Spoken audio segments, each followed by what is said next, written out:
Hare Krishna and good evening, everyone. Thank you very much for joining us for the 14th episode of the Mini Moons podcast. Tonight, we are talking about compatibility, character, and personality, and how these are keys for relationship longevity. And we have two guests tonight with us, which I consider myself very fortunate that I know them personally and also consider them my friends. And it is Bhuta, Bhavana, and Bhakti Gamya, who are residing in the UK.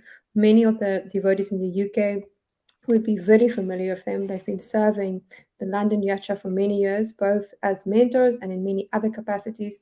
They both teach and they're both also involved in global projects. And they also have a podcast called the Ed Anova podcast.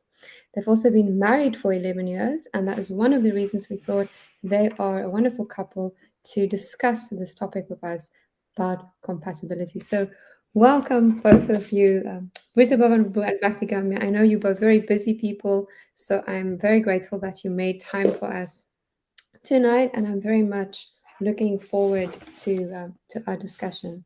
Are both of you well? Yeah, doing good actually. It's really exciting to be here with both of you. It's actually like the first kind of podcast like this I've done. Like we've done podcasts together, but I have done podcasts with others. So yeah, I'm looking forward to it. Yeah, so I think both doing pretty good at the moment. Yeah, so I'm really glad to be here. Mm. Really admire your work, so really glad to be here. And yeah, I was just in India recently. It was really nice. In good spirits. Yeah. Cool. Thank you. Lovely to have you both, and thank you for your time. So, the first question is we just, Shraddha did mention, one of the concepts, that we're looking at is around the idea around compatibility. So, what do you mean when we say compatibility in a relationship context? Yeah. Yeah, that's such a good question. I remember once I heard this like um amazing analogy, and I like analogies because they're so incredibly visual, and I think I'm quite a visual person, so maybe this will help if I share with you guys. But compatibility doesn't really mean exactly the same, but it means complementary. And so the analogy I heard was like a bowl and a spoon. Like they're not the same, but they work really well together. So such a strong complementariness, and that is compatibility. So I know for like myself and my husband, like we have similarities which really work well. And then we have complete differences as well, which also really work well, surprisingly enough. So yeah, so that's compatibility is complementariness, I would say. Yeah, I'll just add to that. So it means that I mean, everyone's an individual, first of all. In a close relationship, you're looking for, there's a term, swajati, like-minded. Mm. So you want to make sure that there's similarities in key areas, ideally, and also the differences are complementary rather than contradictory or conflictual. So that's the idea. Yeah. Because when we have that compatibility, there are certain expectations and a certain common ground which gives enough similarity that people are going to move in the same direction. Because if we're talking about marriage, for example, it's not just a question of where the two people are. Marriage is a long-term commitment. So it's where the two people are, but it's also, and in some ways, possibly even more, the direction that the two people are also heading in.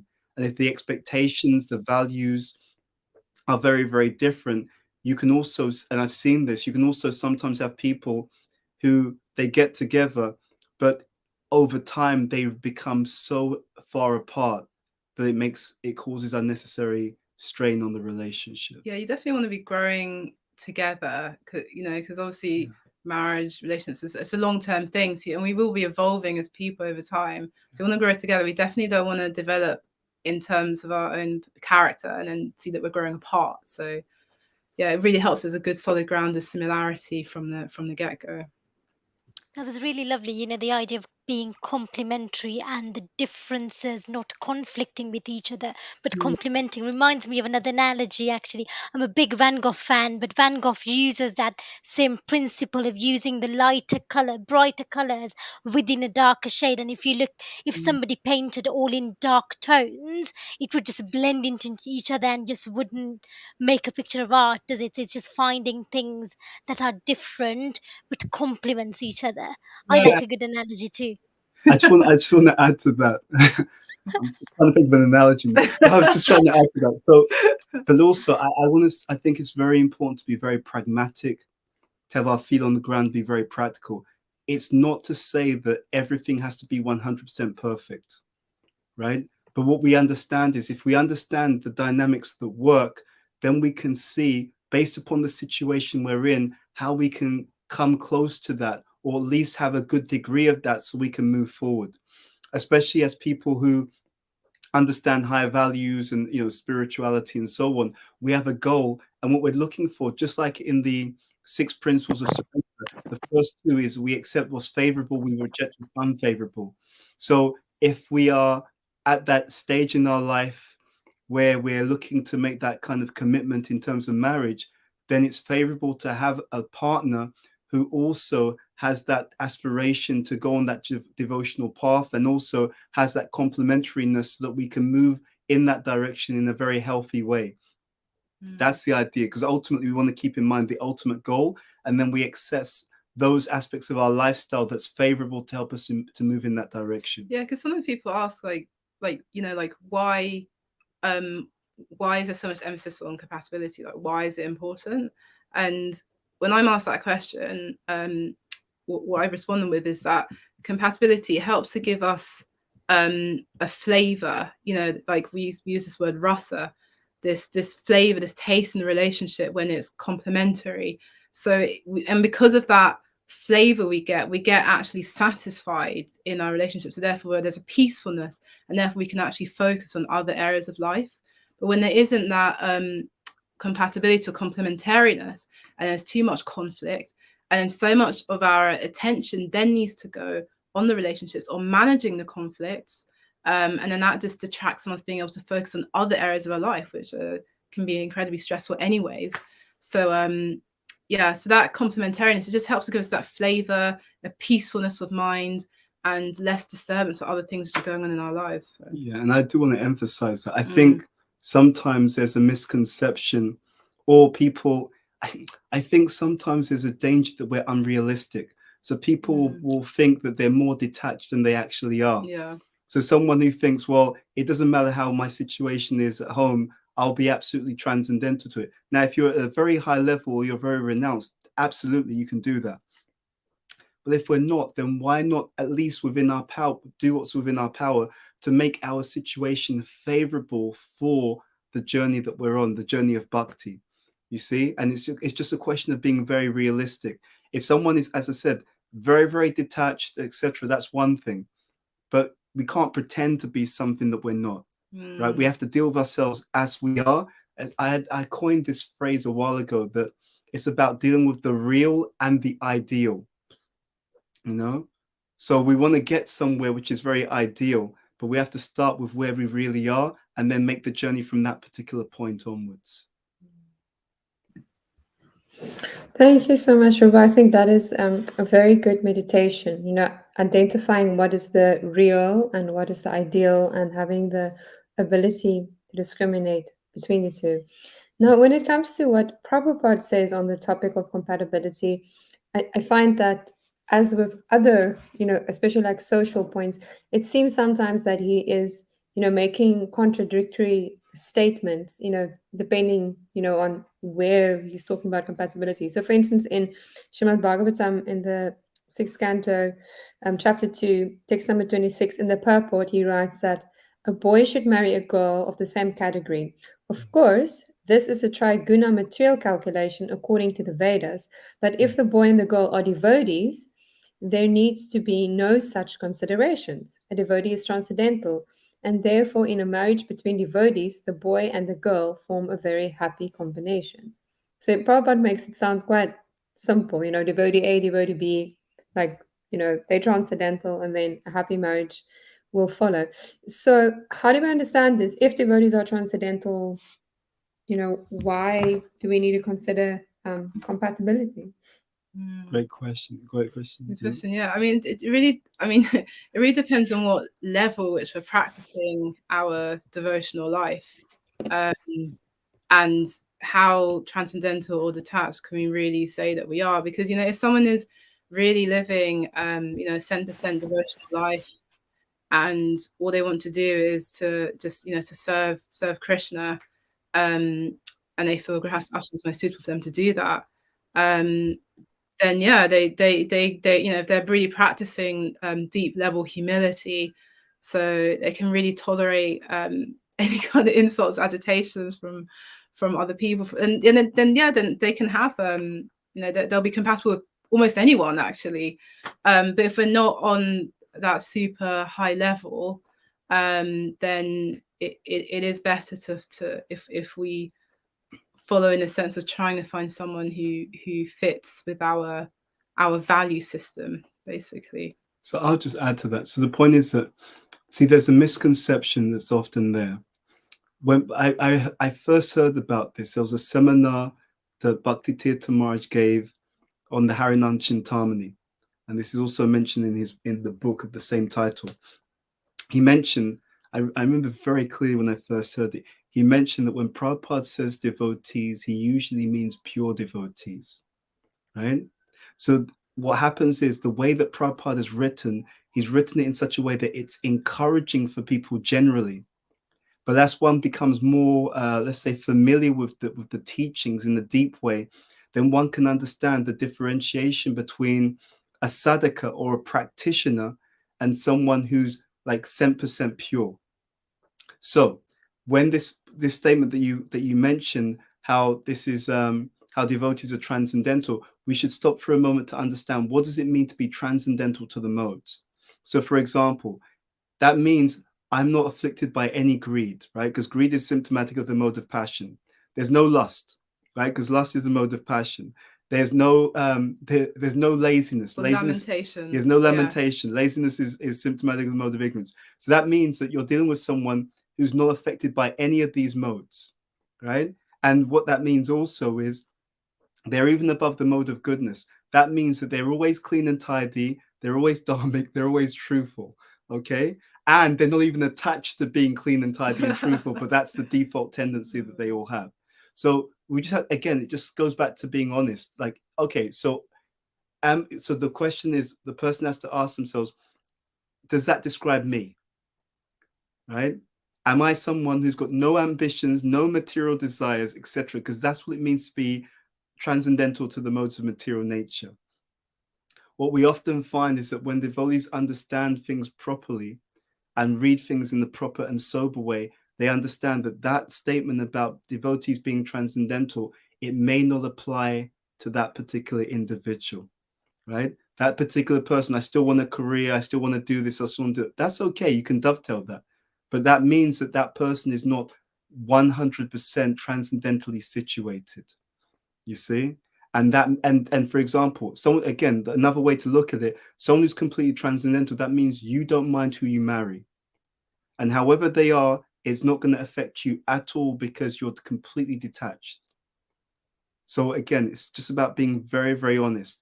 If that describes the person, great. Then you can say it doesn't matter. But it usually doesn't describe most people who are getting it. I would hardly see that it describes anyone who's getting married or wants to get married. Thank you so much for both of your insights. I think one important point that this highlights is why it is very valuable for devotees to have the guidance of senior devotees, and also why it's valuable to have mentors, because I think you might very easily misidentify, your level, of, practice in Krishna consciousness, or your level of detachment, as you said, and you might consider yourself much more transcendental than you really are. Yeah, and just on that, when the person gets into a relationship in Grihastha ashram, the ashram is an ashram. None of this is accidental. It's Grihastha ashram. It's a place that's designed to help us to grow spiritually, and part of that is the humility. because the attitude helps us to see this is where you actually are, like that. It Yeah, brings and it's reality. yeah. So I think very, very important. And I think if once people get into relationships, they also easily, become very clouded in their judgment. That's just, human nature.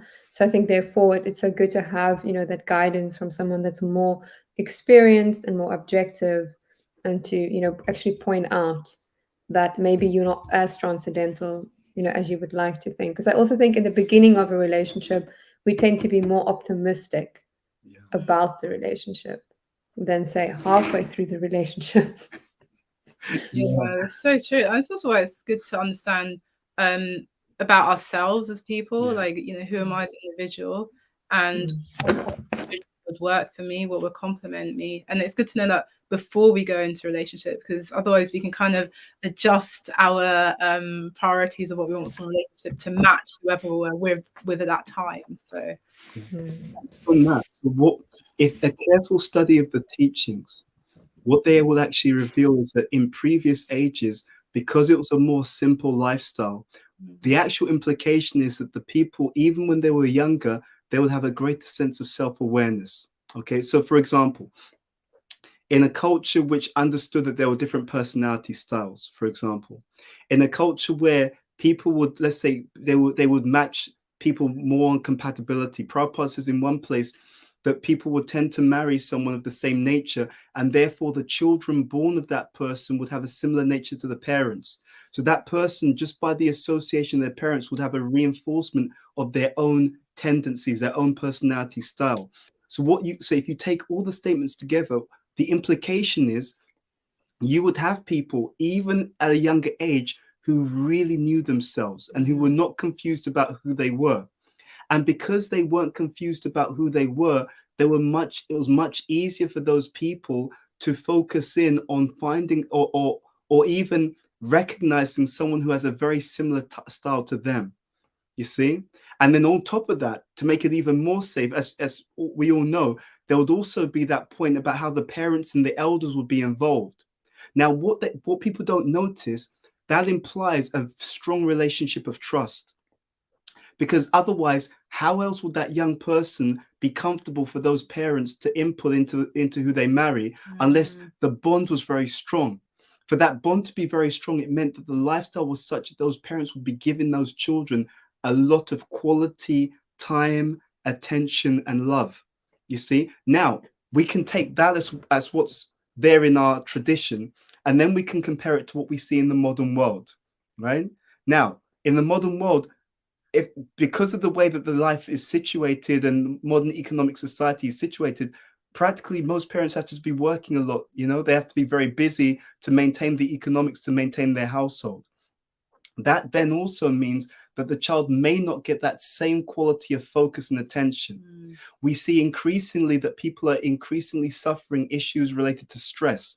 That means that actually when people are in situations, even when they're around the family, there's a certain stress, they may want to just switch off, right? And therefore we have a culture more, let people just watch television or play around on the smartphone. So if you take all these things into consideration, what's implied by that is that the young people may not know themselves to the same extent that they would have previously, right? And so to your point, yes, if I'm still not sure about who I am, then it may be harder for me to understand more about what would be a compatible connection. Yeah, right? definitely.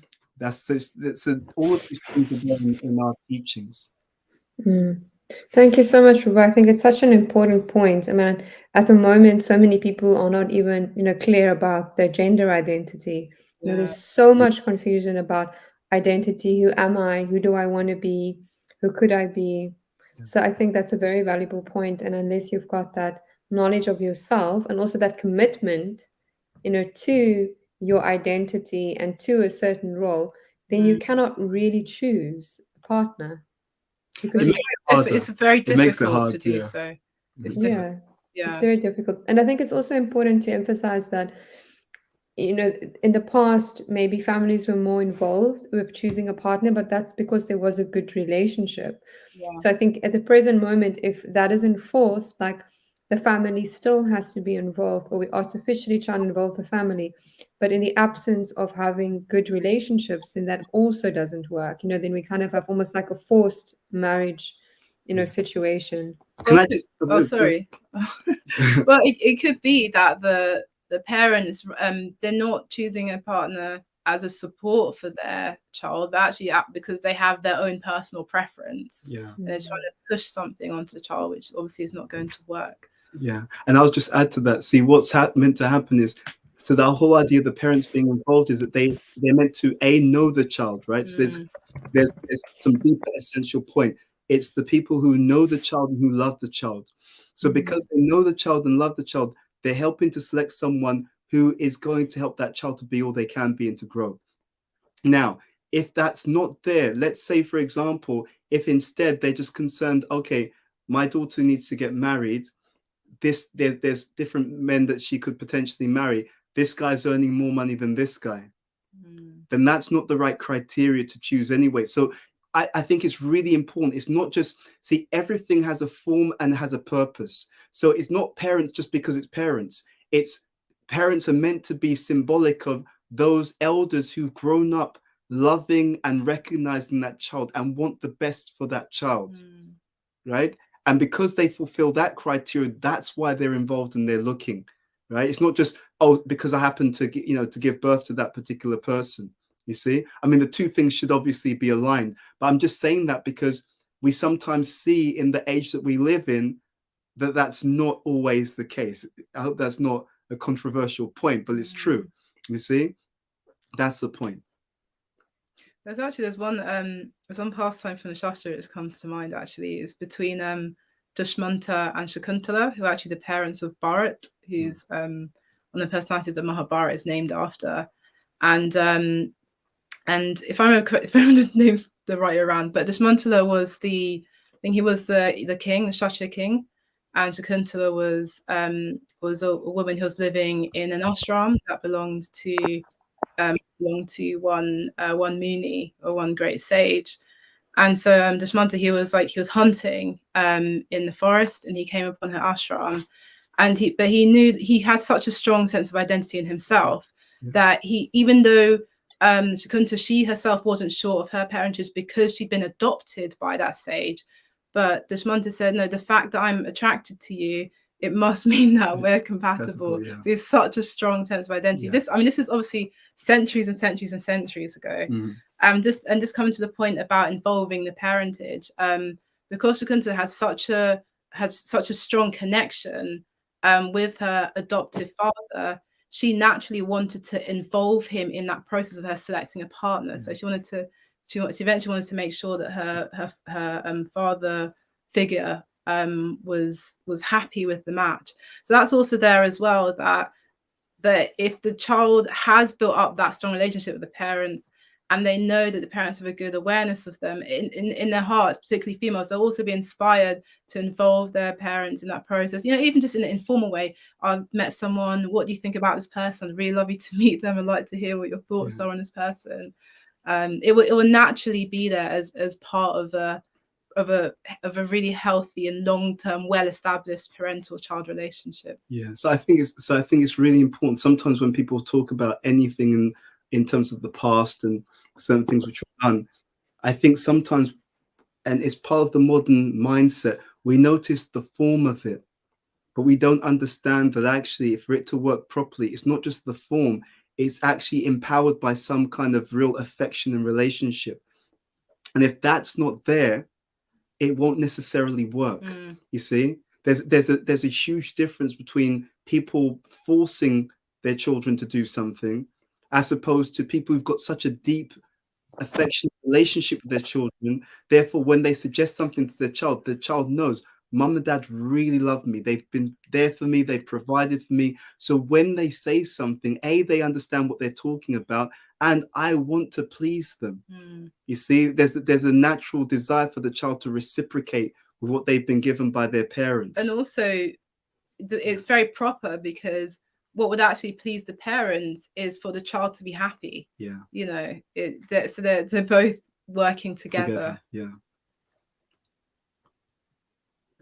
Thank you so much. One thing that just came to my mind while you were, explaining how, our families could work in more traditional societies, and how it's not just about the formal arrangement, but about the substance behind the relationship. And what it reminded me of is that actually, I think the better your relationships are in general, the more you've invested in relationships in general, ultimately, that will serve your search for a partner. Because Yes. sometimes we can become a little obsessed with just finding a partner and, Mm, invest all the energy in that and think that, we don't really invest in friends or in family. And, that's kind of like not a priority even. And then we think if we just meet this ideal person, then everything's going to fall in place, miraculously. But this makes it so clear that we have to always kind of think about our relationships as an ecosystem. And mm, the healthier the ecosystem is, the greater the chances that your romantic relationship is also going to be a healthier one, and more, one that is going to have longevity. mm, Absolutely. See, the thing is, sometimes relationships fall apart because either partner is expecting the other person to be everything for them, and that's not going to work. You see, the whole idea is that actually, if someone has, I remember, looking at this, there are some things that men can get more from other men, right? So they're married, but there's some things that they can actually open up about, discuss more easily with other men. And same thing with women. So what actually happens is, I love the term you use, this ecosystem. The relationships are meant to be complementary. Relationships with both elders, peers, juniors, friends, marriage relationship, they're meant to be complementary. But if we don't have that proper understanding, then what happens is, as you said, we neglect all the other relationships, and then we try to make one relationship everything. And what we're actually doing is we're trying to make our partner to be into God. We're trying to make mm, them the person who can actually be everything for us. And of course, it's not possible for them to do that because they're not God. And then because we've had that wrong expectation, we're bound to be disappointed. And that disappointment then also impacts negatively on the relationship. mm, It's a cause of relationship stress. So I was thinking that, what is stress? Stress is the distance between expectation and experience. So what we're meant to do is, those expectations should be guided by higher knowledge. And then that makes the expectations realistic. Then we don't get disappointed. But if I expect something of someone that they cannot possibly be, I'm always going to be disappointed, and it's not their fault.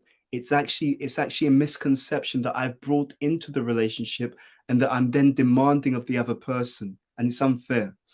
yeah, I was attending this chat, this group where people came together and they were kind of discussing different hopes that they had. And some people in that group were saying that of a part, they were speaking about what they were looking for from a partner, and they were saying things like, and from what they were I remember saying, this. yeah, and from what they were saying, I was thinking, yeah, that's there may be a struggle there. Even when you find someone, you may still struggle. And the reason is because of the way they were talking about. They were saying like, I want someone who can be there for me, someone who's going to understand me, someone who's going to like deeply accept me. And whilst that's not wrong to say that, but it was just that their emphasis was all about what the other person's going to do for them. Yeah. And so my concern is if we go into a relationship with that kind of mentality, there are going to be issues, because we're going to be trying to put ourselves in the center of what's really a two-person partnership. So so it's really good to try and have a mindset of, yes, working on ourselves, and also thinking, how can I contribute to this relationship? How can I contribute to the life of this person? And then ideally, when we have that mentality, we can also attract someone of that same kind of way of thinking, and then the relationship really works beautifully. Yeah, and just to add to Thank that, you. it really is about knowing ourselves, and also having that orientation. This is another thing that you touched on, Sharadia. Another reason for the ecosystem of relationships is because we need to develop the orientation of giving. You see, because that's the key element of relationship. I take joy in giving. I take joy in being there for other people. If someone is selfish, they spend their whole life thinking about themselves, and then they think that when they get into an intimate relationship, they're suddenly going to be completely different. They're deluding themselves, because the habit has been one of selfishness. You see? So you can often tell that someone's going to have difficulty in the relationship just by noticing that their orientation is all about themselves, right? So what's likely to happen is they may even attract another person whose orientation is also all about themselves. So then they get together and they're expecting that each person, you're meant to worship me and do everything I want. Of course, the other person thinking, no, no, no, you're meant to worship me and do everything I want. Yeah. So B.T. Swami, he actually put this in one of his books in Spiritual Warrior 2. He said, but in a relationship like that, it's like two thieves who are coming together, trying to trying to take from each other. And of course, Prabhupada says the cheaters and the cheated. Because our orientation is wrong, we're always going to have some difficulty. Of course, if it's the opposite side, we've learned to give while taking care of ourselves as well. So it's not giving to the point of losing your own balance. That's not healthy. It's not sustainable. It's I take care of myself properly. That means that's an indicator that I've got proper self-value. I'm not neglecting myself. And self-awareness as well, because you know what your needs are. Yeah. So I've got proper self-value. I'm not neglecting myself. I'm not someone who's dysfunctional, and then I'm going to get into a relationship and I'm going to expect all the other person to suddenly fix me and do everything for me, which again is unfair. You see? So you're looking for two individuals who have a sufficient level of maturity, actually, right? And that, again, just breaking it down into very simple elements. One is self-value, which is shown by being able to consistently and in a healthy way look after and take care of themselves. That shows that I'm able to be responsible for myself, right? So self-value, self-understanding, and then at the same time, an orientation towards giving, right? So the way that the two things are linked is that if I keep looking after myself, which is taking care of myself, then I'm always in a position, I've got something that I can share with other people. If I neglect myself, then I'm always the person in the crisis, you see? And I'm always the person who has to be rescued by someone else, because in one sense, I've decided to be a little bit lazy in terms of taking proper care of myself.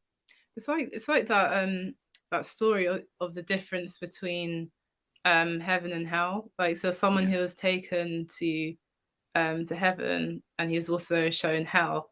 And so in both places, it was lunchtime in heaven and hell. And so in both places there was a long table, like really, really long table. In both places there was like food on the table, lots of food. And both places there were just people sitting all along both sides of the table. But in heaven, and they also had these really, really long spoons as well. But in heaven, everyone was really, really well fed, really happy, really joyful. And in hell, everyone was completely emaciated and suffering. And so but the setup was exactly the same. And so the only difference was in heaven, everyone would take the long spoons, take from the bowls, and feed the person opposite them. Whereas in hell, they were trying to feed themselves with these massively long spoons. Each individual trying to feed himself. So really, it's that mood of service and that mood of giving that when that's reciprocated as well, is really beautiful. And that is a beautiful facility of any ashram and grihastha ashram. And so my husband was saying about the difference between experience and expectation, wasn't it? So grihastha ashram is that facility where we can learn humility, and also we can learn to serve, or we can become distressed when they're realizing, oh my god, I have to, like, why do I have to give? Why can't he give to me? And then there's a lot of distress going on. I think it was a nice point you made about, contributing. I think we covered a lot of points there about, obviously having realistic expectations and not expecting the other person to be the savior and solve all your problems. And also the most important point about looking at what you take to the relationship, not expect to take, but go with the mindset of what can I offer this person. I think that's somewhat, neglected almost when people talk about relationships and compatibility. So we also touched upon a few snippets around the general idea of being complementary natures to one another. But if we look at the concept or the notion of compatibility, if one was to look at, okay, I've seen somebody, met somebody, somebody suggested somebody, what are the different areas of compatibility that we should look at? Can we just kind of go through a few areas of compatibility? Because we spoke a little bit briefly about the moods or different attitudes people have, their nature, but what are the areas of compatibility that one should look at? Yeah, that's such a good question. So a really important area is age, but there's also an underlying reason why. So it's not an arbitrary thing, but the underlying reason is that, if I mean, generally, like, women, we've been meditating on relationships, how relationships work, who the sort of person we want to marry. Like, we've been meditating this for a really, really long time, much longer than our male counterparts, i.e., men of a similar age to us. So therefore, if we look for a partner of like a very, very similar age to us, there can actually be a kind of an imbalance or a disconnect, because we've got so much more meditation than they have on relationships, and so it actually doesn't really work. So in that sense, if the male person is slightly older, and he's very much ready to make that commitment to get married, and he wants to get married, and then it works really well. Also, it can help the male counterpart, the older male, they'll have a bit more life experience. So for the female, it's like it's a practical thing of, yeah, she can genuinely appreciate when he shares something, because she knows, yeah, he's got some real experience in this area, and yeah, it might actually work. Because women, it can be very practical. So if you hear something that we don't think is going to work, we can't just follow it just because we should necessarily. We have to feel this is actually going to work. So you've got a partner who's older than us, he's got more practical life experience. We can appreciate, yeah, he says something is likely to work, therefore we'll feel more inclined to follow it, and therefore everyone's much more satisfied. So yeah, those are some reasons why age, but particularly compatibility of age, that's why it's quite important. Yeah, so Prabhupada mentions that there's a conversation with a devotee, Radha Vallabha, and Prabhupada makes that point that generally it's good if the husband is older than the wife. I mean, it doesn't have to be like not major, but it generally works better if the husband's older than the wife, because in that way also the male psychology is generally that the husband wants to be like a shelter for his partner, and so again that can help that dynamic to take place. So age is one factor. Actually, also what's interesting on that, so I shared this with one of my mentees, and he shared a quote with me, and it was a quote. And so what happened was, in Prabhupada's time, it must have been some disciples, devotees, at least from one country. They said to Prabhupada, in this country, it's fine, people get married to the same age, like that. And the Prabhupada said, if that's the case, if it works here, that's fine. And so that person shared it with me, and I thought it's a very interesting comment. But the thing that I really noticed is that statement wasn't coming from Prabhupada. It was coming from someone else saying, Prabhupada, in this country, this is how it works. So Prabhupada, he would naturally adjust. If they said that this is what's going on and it's working, he'd be fine with it. But we have to also bear in mind that you can also see that over time, like we all know, right? Are the marriages more stable or less stable now than they were previously, right? Are people staying together? We can see that there's a decline in that area. So therefore, these things become more important.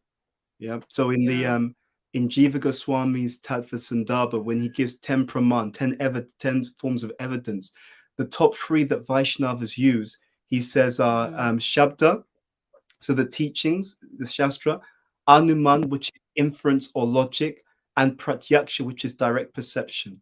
So inference, logic, we can use that and actually see, based upon what's going on, based upon what the teachings say, what's the implication, what's implied by that.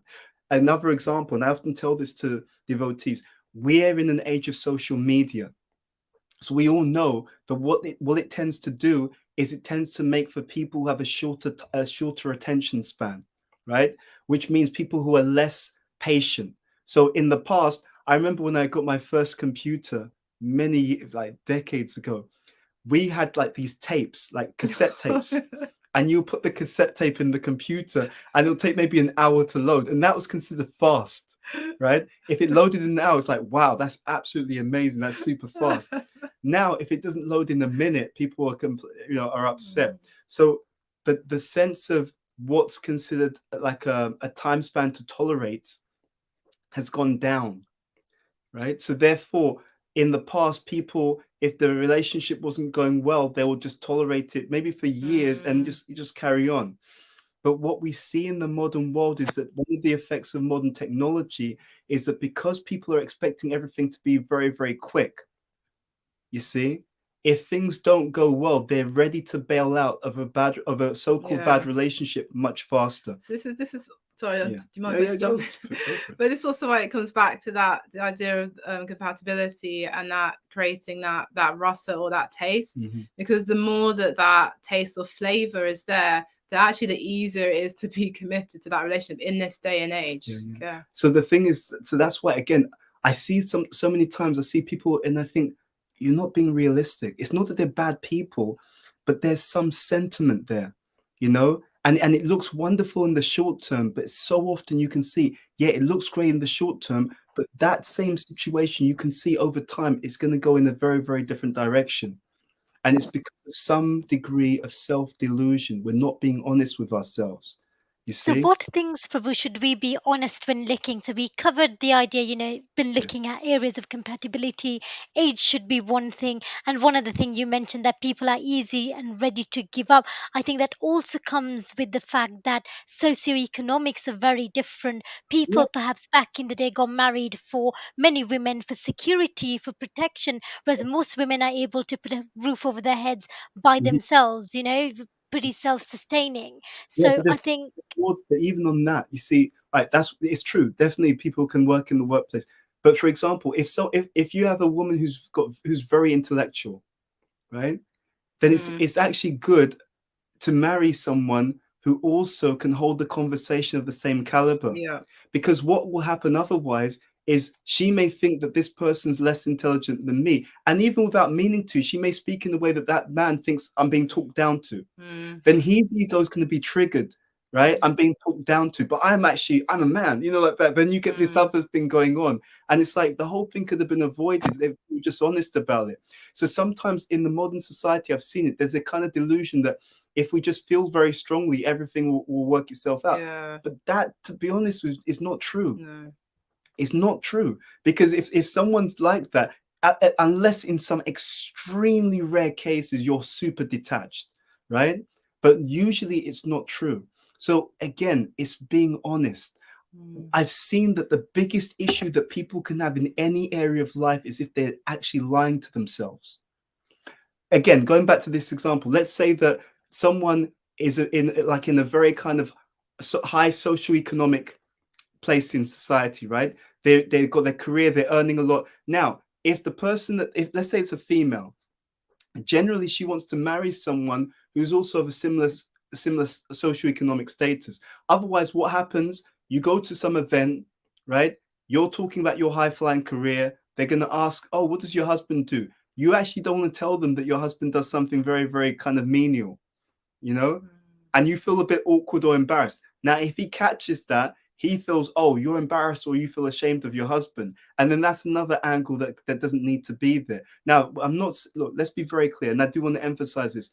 We know we don't live in a perfect society. So it's not like you can tick every box. Not at all. We're not saying that at all. To be honest, I'm extremely practical, right? As you can tell by what we're saying. But we're just saying the things that you need, some basic things, try to see those basic things. Don't expect to get everything. Right? But some basic things that are important. You need to be able to hold a conversation. Yeah. If one of them is very, very philosophical and the other is extremely simple, then actually you want to talk about all this philosophical stuff. The other person is just like, you're giving me a headache.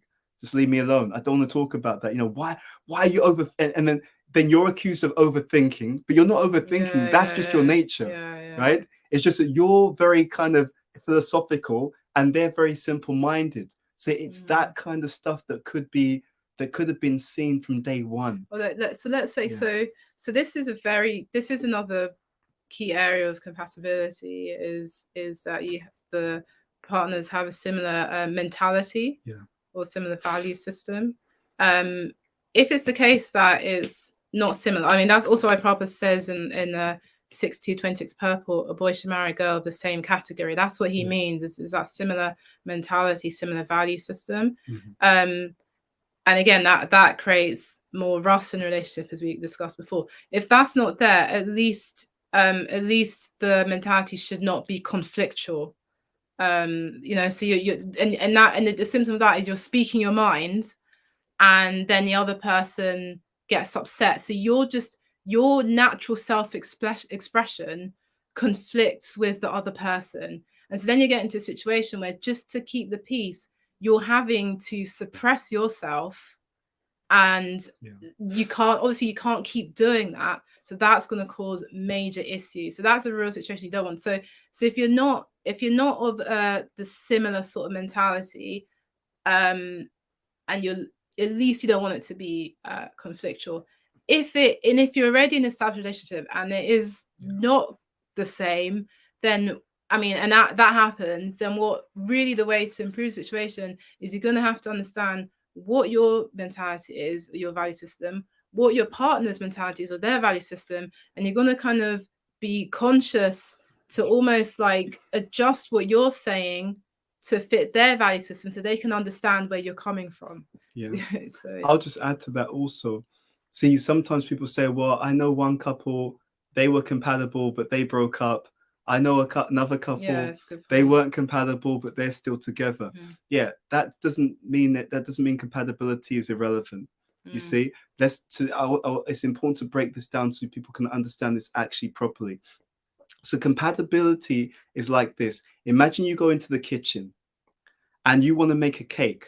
You have all the ingredients to make a cake. That mixture of the right ingredients, that's compatibility. Right? So you have all the things there to make something tasty. Now, the question is, do you know how to cook? Okay. In other words, do you know how to bring those different ingredients together? That's the effort. So compatibility doesn't guarantee that relationships will be absolutely fantastic. Okay. Because it means that there are some real similarities and synergies, but we still have to treat each other properly. So sometimes what people do, if they don't understand this properly, they may even think, oh, we're compatible, therefore I can be lazy in the relationship and it's all going to work out. And that's not true. Now, there's also another side to this. You sometimes, and it's rare now, but you sometimes have people, they were brought up in such stable households, and they grew up around parents who were very, very dutiful. So what's happened is they've absorbed that example of being very committed and dutiful in the ups and downs. So now, if they end up in a situation with someone who's not compatible to them, it's because of what they've absorbed from their parental example that they may be a bit more tolerant. You see? So that's how sometimes you can have situations where the couple are incompatible, but because of their upbringing or their training, or again, very rare, a very, very high level of detachment or very, very high level of spiritual advancement, they just work it through. Or even, that's another factor, I was thinking about this, or even they're not very compatible, etc., but they've got such a strong support structure, right? So he's upset with his wife. He goes home to his parents. Don't worry, son. It's okay. Don't worry. He just lets steam off and then comes back home. She's upset with the husband. She goes and talks to her support structure. Yeah, that's how men are. Don't worry about it. Just tolerate him. Just say yes, dear, and you can do whatever you want. So it's a mixture. Again, it's an ecosystem, you see. But the point is that you want to try to set yourself up with the greatest chances of being successful. So what you do, you don't deliberately put yourself in a difficult situation if you can avoid it. If you can't, do the best you can, no problem. But what I find painful actually is seeing people like, oh, you've put yourself into a situation where you're going to unnecessarily, and that's the key word, unnecessarily give yourself difficulty. And I'll just add one other thing on that, which is around, The other thing is culturally. Let's say you've been brought up in a culture where you're very tight with your extended family. There's lots of social events, and that's quote unquote normal. Okay, so then ideally you'll marry someone who also has that same openness or that same kind of sensitivity or dynamic. Otherwise, your default is our parents are going to live with us when they get older, right? That is a cultural default. Your default is, of course, we go and spend time with our family and we go to all these social events. But your partner, who's brought up in a very different cultural way, they don't want to spend time with any of the relatives, actually. And mum and dad living with us, hell no. So that will happen over my dead body, So then, and because these are strong attachments, that's going to be an unnecessary obstacle. I mean, again, if you talk about it and you're open and honest, and someone's ready to really adjust, but not say they're adjusting, they're actually going to do it without resentment, without anger, and without throwing it on you later on, throwing it in your face later on. So again, it's about being honest. So this is Thank you. Sorry.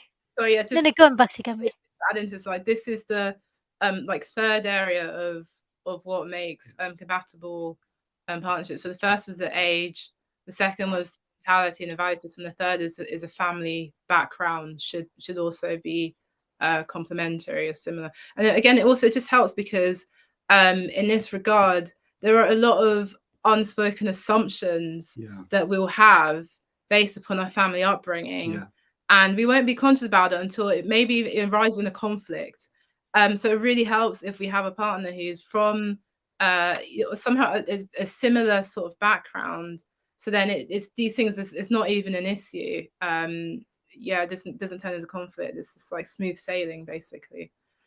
Thank you. So we explored different areas of compatibility around age, values, and family background, and your intellectual capacity, and whether the other person's on the same wavelength, so to speak. And we also mentioned that it's not good enough just having the compatibility. You've also got to make that effort. There's no point having all the ingredients if you don't know how to bake the cake.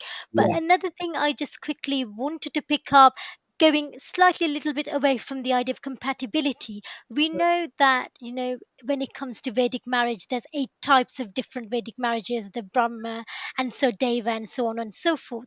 But one characteristic that these marriages don't have is that two partners spending a lot of substantial amount of time getting to know each other.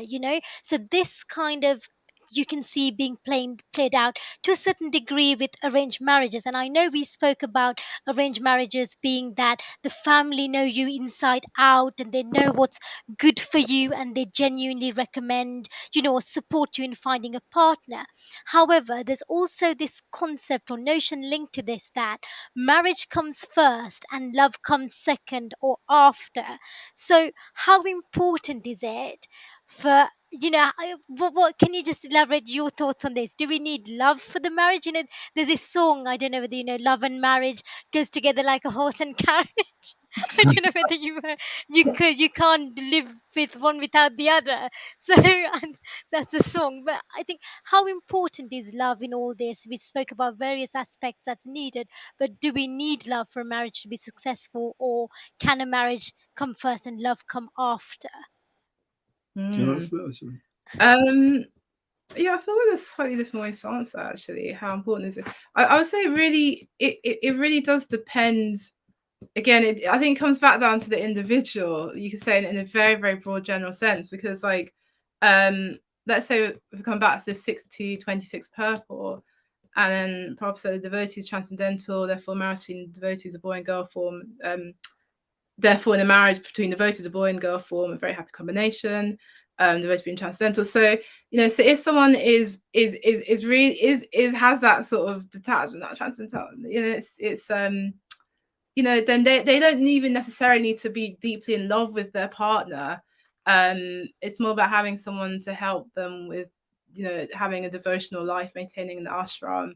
But if we're not like super duper on that level. I'm kind of bringing you asked this question, I'm kind of bringing it round to what we said before.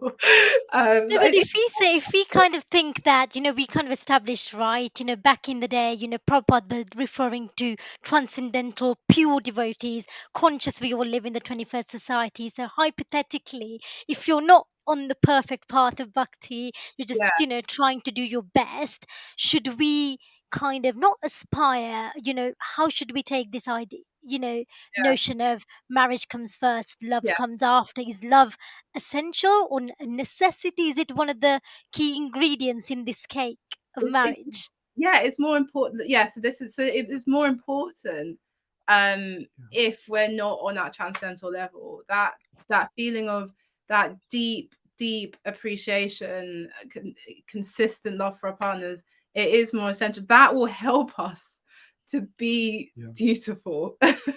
Some people can just be dutiful and act in a certain way in their marriages anyway, especially my husband's saying if they had a proper upbringing. But for some of us, being deep in love with our partners will help us to actually be dutiful.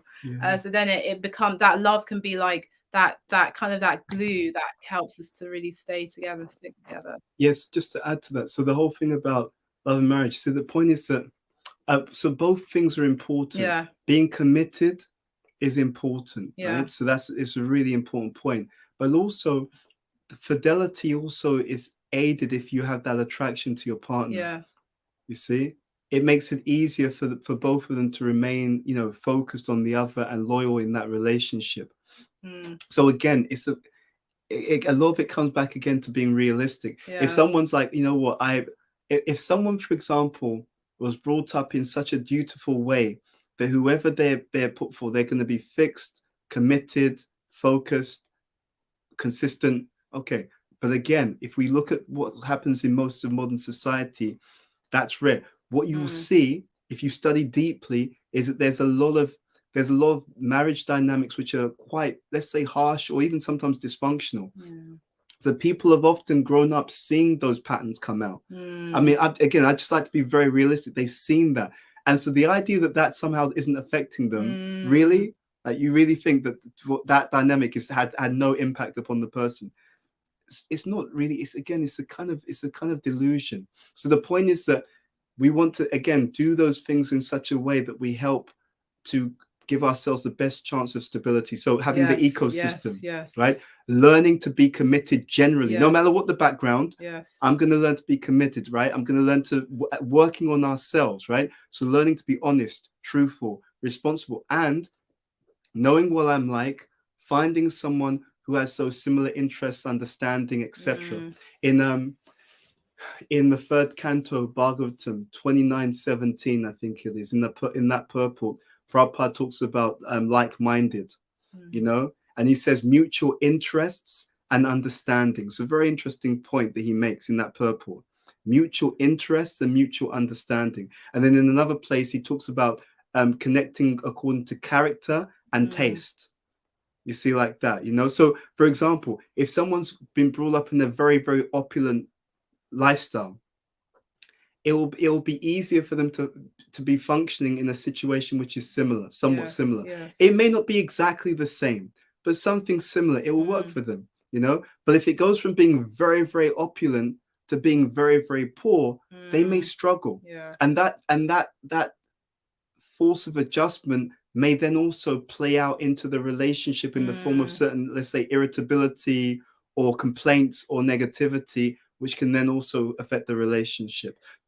So just coming back, cycling back to the questions, I feel my husband brought up so many different points there. This is pretty phenomenal. So the love in the marriage is like, it's like the love is that essence of that relationship, or it's almost like the rasa, that taste. But also the marriage is that form that helps you to actually maintain that love ongoingly. And for both people to be at their best in the relationship, they need to actually feel secure, right? So when we're secure, then we're really at our best. And so if we're so marriage can help that. Obviously it needs to be a healthy and a good marriage, but if there is that stability of the marriage, then it's like that vessel for that love to go on enduringly, and for both people, because both people will be at their best in relationships. So there's more attractiveness between them, there's more of that taste. So both the things can complement each other. That's why in the West, sometimes we don't emphasize so much about marriage. We say a lot more emphasis on love. But then without that vessel stability, as we can see, it's difficult for that love to actually endure. So it's helpful if we have those other things in place to actually help that love to endure. Yeah, and I just want to add that if people are in a marriage relationship and there's challenges, they should try to stick it out and work through those challenges. So none of this is like, oh, yeah, I didn't really think about these things, and that's why I married you, and therefore it's like it's not working. We should just, go the other way. There is definitely something to understanding what it means to work through challenges in a relationship. What we're talking about here is how we set ourselves up before we enter into the arena of marriage. Yes.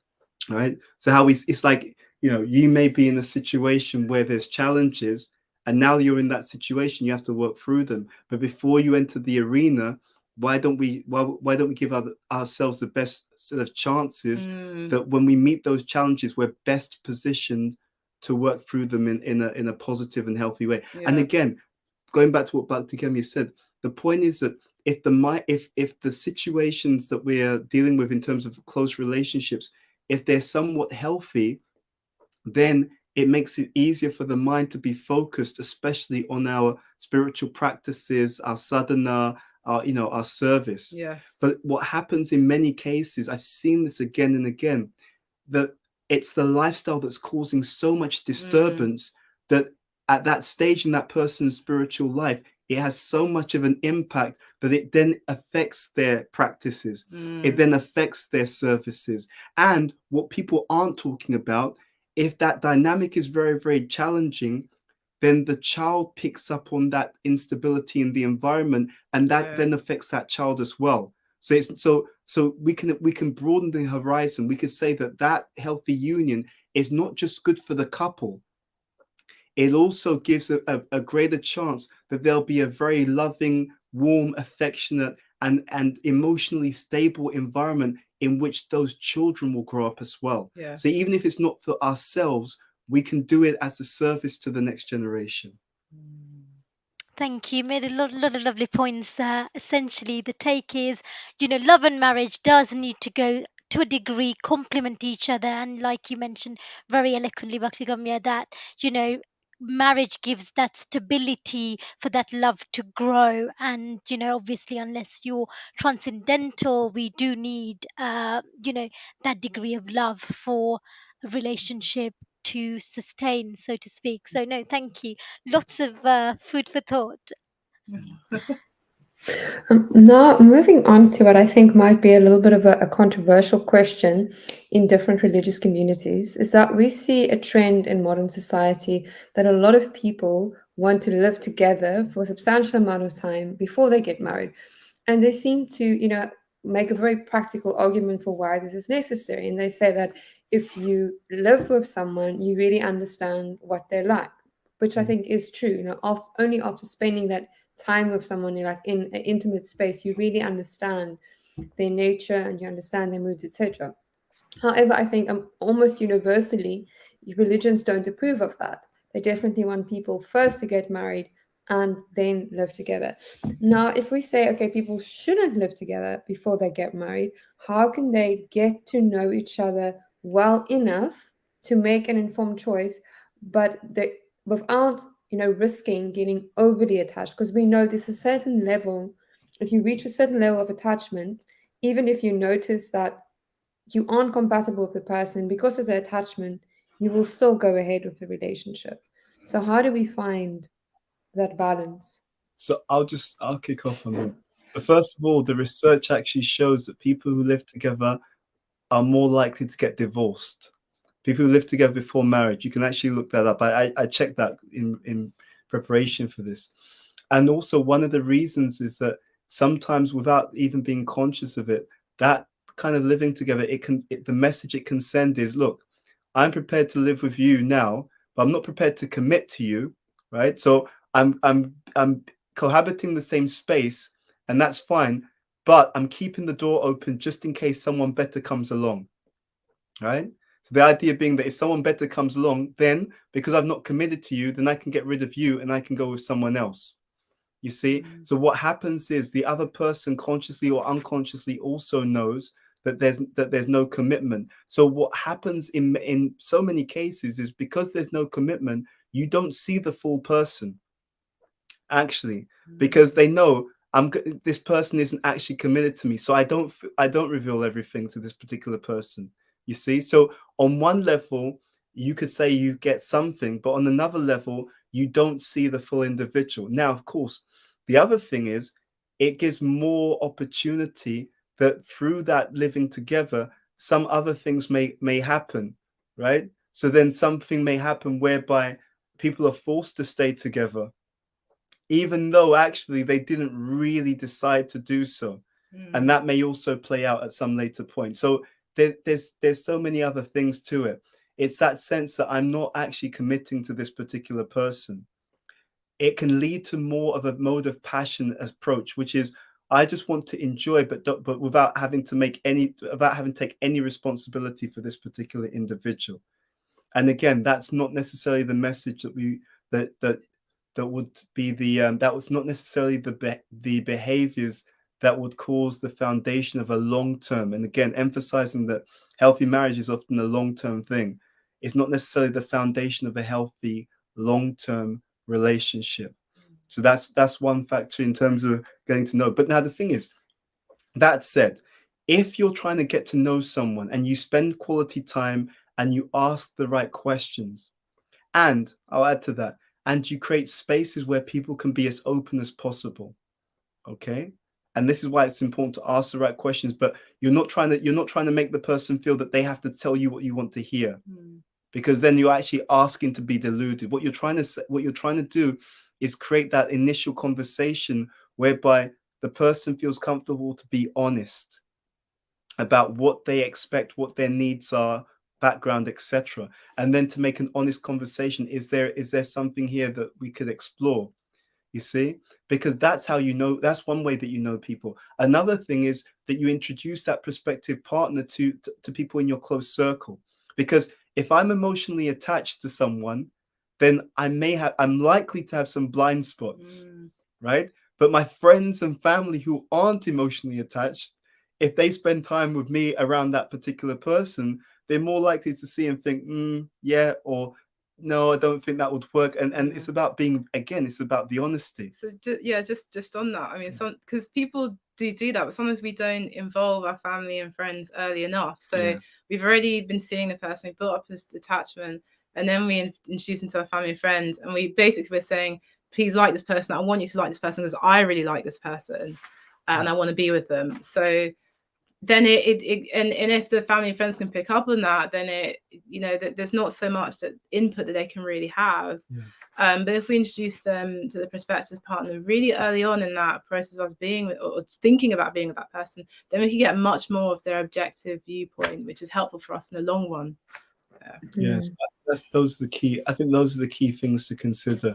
It's getting that feedback, and then also the other thing is, I'll just say that I know many people actually, when they're first thinking about someone, they ask some really key questions like, so do you want children? If so, when? Like, what kind of lifestyle are you looking to live? Now, people may think, oh, it's not romantic. Okay, well, is divorce romantic? Is a divorce romantic? It's better to actually ask those questions, but it doesn't have to be like a kind of interrogation. It can be in the flow of just a natural, healthy conversation. This is how do you see marriage? What kind of things are you expecting? And then if we're able to do that for adults, then we actually have some basis for the long term. That's the whole point. The basic principle is trying to really involve our heads, not just the heart. So that's why we, in a traditional Vedic model, that's why we would have the parents involved, or people elders who know us, because they can be more objective, have that head involvement. And if we don't have access to that, we want to really kind of be conscious when we're going into this potential connection. So being conscious, who am I? What do I need? What am I looking for? What would work for me in terms of my age, in terms of my mentality, in terms of my family background? Does this prospective person match all of those things already? Or some of those things. The things that are really important. Yeah. Do they match those things? And then different things that are important for me in the long term in a relationship, in a marriage, like when are children, how important are our careers, our socioeconomic profile, having an idea of what I look for objectively, independent of this person, and then asking them what are they looking for and seeing if that matches. So you really want to be really conscientious going into this. Yeah. So someone said something recently. I was just trying to think. There's one comment I wanted to make, and that is that you just want to be honest about who you are, where you are, and find someone who's also kind of ticks some of the key boxes. Again, it won't be perfect, so there's always going to have to be give and take. There's always going to have to be flexibility. So it's a question of what can you live with, what can you live without, and take it from there. Thank you so much. I think you both shared many valuable points. So one thing I wanted to pick up on, Bhakti Gamya, is you mentioned that, in traditional societies, in general, people always had, the family involved in the process of finding a partner. And we have discussed the value of that. But then you also acknowledge that in modern society, that's often not the case. I mean, many people come from dysfunctional families. Many people don't want their parents, involved in their lives, never mind, involved in the process of finding a partner. I think we also have a growing phenomenon of people finding partners who live in, other countries, like across the whole globe. So in that situation, again, it might be difficult to really ask your parents to have an informed opinion, of your potential partner. And then you mentioned it's so important to be very conscious then, if an individual finds himself in that situation where they almost by themselves, have to navigate this process. So I did understand that you were mentioning they need to be conscious, but could you mention what are some very practical strategies to help people stay level-headed, and stay conscious, in this process, besides those, particular points to cover and discuss? And at the same time, what are red flags that should indicate to someone that, we are not compatible? Because I also think it's important to know, what to look out for and to see if there's too many of those red flags to really, seriously reconsider the potential relationship. So just on the first question, which I think is a great question, is what will help conscientious is to have a particular time frame in mind of looking at a prospective person. So not just having this process go on basically infinitely until you just end up then becoming attached to each other. Then you end up just thinking, let's just, get married, so on and so forth. But just thinking, right, so you might pick a period of time. You may pick 6 months, for example, a 6-month period where you're really just trying to get to know each other and understand it. At the end of the 6-month period, can we make a commitment to each other that involves marriage? It really having that really helps to give us that focus, even when we're getting to know each other. It really helps to give us that focus by having a fixed term there. Do you have anything you want to add? Can you repeat that question, Sheridan? Maybe the first part, because it was like 2 parts. Yes. So the first part of the question was, if individual finds himself in a situation where they mostly by themselves have to navigate the process of understanding whether they are compatible with another person, what practical strategies can they use to help themselves to stay sober and level-headed and have that balance between, the head and the heart in the whole process? Okay, so there's a few things. So number one, let's say self-awareness. So what kind of person am I? So they should be clear. What kind of character do I have? If they're not clear on that, they can also get clarity by speaking to people who are close to them, right? So you've known me for many years. How would you describe me as a person? So I'm trying to understand what kind of personality do I have, right? So self-awareness. Number two, practice a lifestyle which is oriented in terms of service, giving, right? So they should actually do that, because you need to, you're not suddenly going to change and if someone's very self-centered and always about themselves, They're not going to suddenly change overnight when they go into marriage. It's so obviously not going to happen. So I practice that orientation of giving. Okay, so that's the second one. So I'm able to do that and do that with some joy. So I get a sense of who I am. I'm practicing that kind of orientation. Now, the third thing with myself and maybe with friends and insight from people who are close to me, figure out before going to look for anyone, what kind of person would fit me.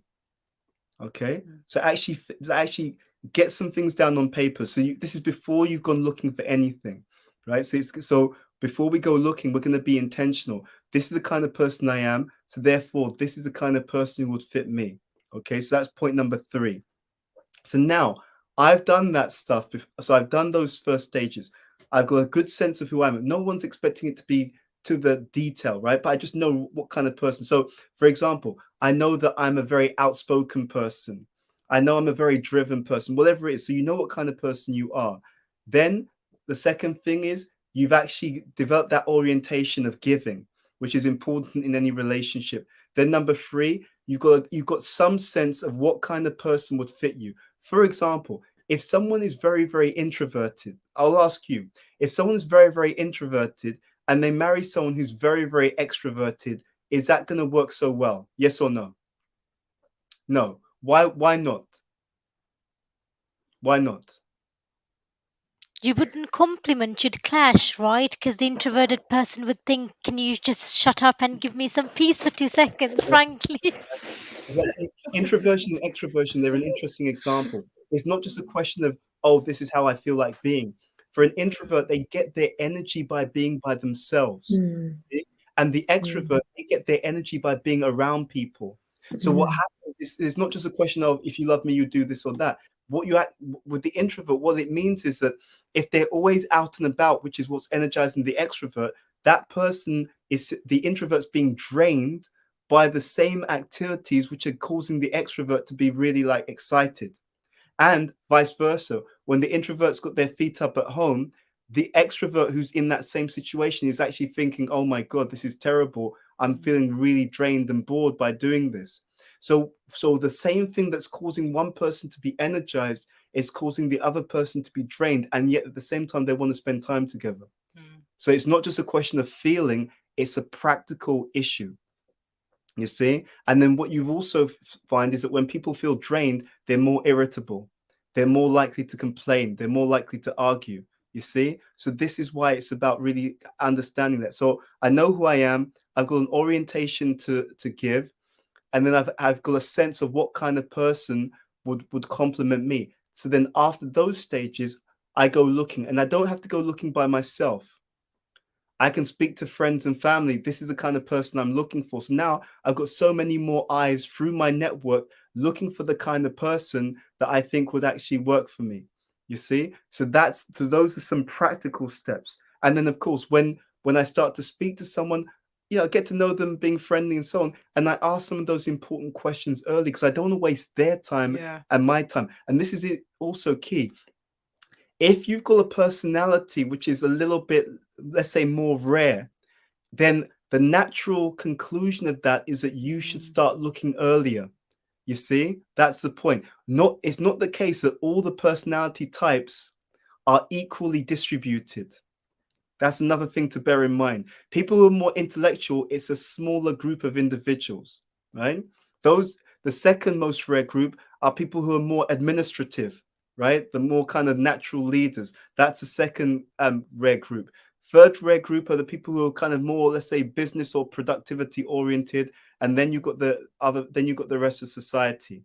You see? So if you've got a personality style which is a little bit more rare, then the natural conclusion is you should start looking a bit more early because it'll be that there's a smaller subset of people who have the same style of personality that you have. Does that make some sense?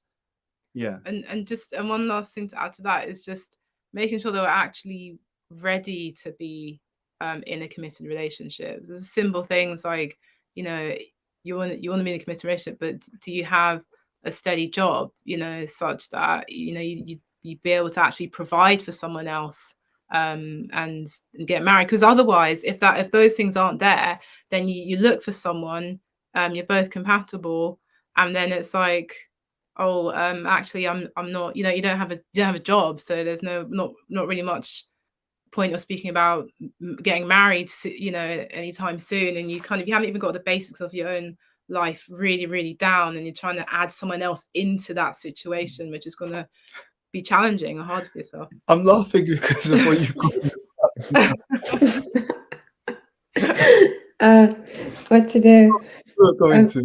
No, but Bhavana Prabhu, it's a very valid point that you made. Is that we've got to, that self knowledge is so important, and I think sometimes people might be not also wanting to accept who they are. Accept that they are a very intellectual person. Accept that they really need that intellectual conversation. So I think it's very important, as you said, that self knowledge and that self acceptance, and then also acknowledging to yourself what you will need in a relationship, and also acknowledging to yourself that if you have a more unique personality type, that the vast majority of people just won't be a good fit. So I think there's a lot of like acceptance that's also needed. And then Bhakti Gamya, you did point out one red flag, which I think is very important. And you mentioned that, if someone doesn't have the basics of their own life together, how are they going to be able to, add another person to it and make it work? So that was one red flag that you pointed out to us. Is there more red flags that you could share with us, do you think, in terms of compatibility, but not just compatibility, but in the process of finding a partner? What are things that if we see them, too often and too strongly, we should really make us reconsider a relationship? Yeah, so one red flag would be that we're not able to comfortably be ourselves in their company. So if we find that we say something and they frequently misunderstand us, they don't have really a sense of where we're coming from. That is another red flag. I mean, they're kind of related, but the issue there being is that, again, it means that if we're to enter a committed relationship with this person, we're going to be constantly having to adjust ourselves, and that's not really something that's possible over the long term. Even if you want to put a lot of effort into a relationship, it's very difficult to continually have to adjust, your basic personality and stretch all the time to get your partner to understand you. And also, more on that is like, and then even if we do feel prepared to adjust ourselves, when we bring having a child into the mix, where a lot of your energy then needs to go to the child, and it's a lot harder to have to then continually also adjust yourself just to communicate basically with your partner and get yourself heard. So that's a huge red flag, this basic misunderstanding and not being able to be truly ourselves around that person. Yeah, I'll just add also, if the person you're with is always trying to put you down, if they're overly controlling, right? If they always feel threatened by you being yourself, or by or even if you find that they're envious, meaning that when things go well for you, they're actually unhappy, that's a serious red flag. Because what you're looking for is someone who's happy for your success and wants to encourage you in your growth, and also, of course, that you can do the same for them. So if you're seeing that in any kind of continual pattern, see, I say continual pattern, if it's a one-off because they just had a bad day, that's one thing. But if they're always doing that, it will erode it will erode your own sense of self-value, and that's dangerous. Also, especially if they're negative around things that you really hold dear and are important, that is another red flag. So if they feel like, if you're someone, you really need to be by yourself, you really need to read, study, learn, and then they're kind of like, what's the point of all of that intellectualism? It's a waste of time. You just go and roll our sleeves up and get to work. And if they really have that belief system, that's fine. But if they're then not appreciating our own value system as well, that's another huge red flag. And also, if we find, just related to what my husband's saying, if we find that when any conflict does arise, because it's natural in this age conflicts to arise, but when any conflict does arise, and we find that if we express ourselves in a reasonable and respectful way, and they still feel offended by that, they object to that, they're still hypercritical, then those are also red flags. You know, if you can't deal healthily with conflicts, yeah. Thank you so much. And I think one thing that is good to remember is that you could be attracted to someone, and at the same time, these things could be manifesting. So I Oh, think it's very important to distinguish that attraction is like an area of compatibility in itself, and it is valuable. But just because you're attracted to someone doesn't mean you should turn a blind eye or be in denial, about these, issues arising. just on that, because I think that's such a key point. Oftentimes, if we're honest with ourselves, we can get a sense that something is or is not working. A large part of this is to be truthful to what we're actually picking up. You sometimes see that people get into a situation where in the long term there's some real difficulty, and if you talk to them and they're honest, they'll often say, actually, I did have a concern early on, or I had a feeling that this could be an issue, but they kind of ignored it. You see? And then so it wasn't that Krishna in the heart wasn't being like, dude, hello, are you sure this is a good idea? But they just ignored it. And then the exact same thing that they were given a heads up about before, which they didn't listen to, that's the thing that's now become a big monster later on. But if they're honest, they did have a feeling or some sense early on that there's something not quite right here, and it wasn't honored, it wasn't addressed. Thank you. I think we covered quite a bit of ground there, but one thing I wanted to pick up, so this idea whether devotees can find compatibility with non devotees is also something you hear all the time. Say, hypothetically, you were to find compatibility intellectually, you're on the same wavelength in terms of what you want in life, but they just don't happen to be a devotee. So because sometimes finding people who are working in certain fields that have a certain nature, finding devotees in that are like minded can be a bit like finding a needle in a haystack. So how important, or can a devotee find compatibility with a non devotee? Yeah, I'll answer this. So the thing is this, it's possible. I've seen it done, but I've seen it rarely. And the reason is like this. Where I've seen it done is where the people are unusually, let's say, mature. And even though they're not devotee, let's say one's devotee, one's not a devotee, there isn't a clash in terms of the lifestyle, right? So, for example, let's say that you're a devotee and you marry someone who's not a devotee, but that you're both vegetarian. So there's no clash in terms of what kind of food is actually being cooked and served in the house. You both have some similarity about what you want to, how you want to bring up the children. So let's say that one person is a devotee, the other person, they're into Eastern culture, but they're not actually a devotee. But because of that overlap, so this is what you're looking for. It's the overlap of values, you see.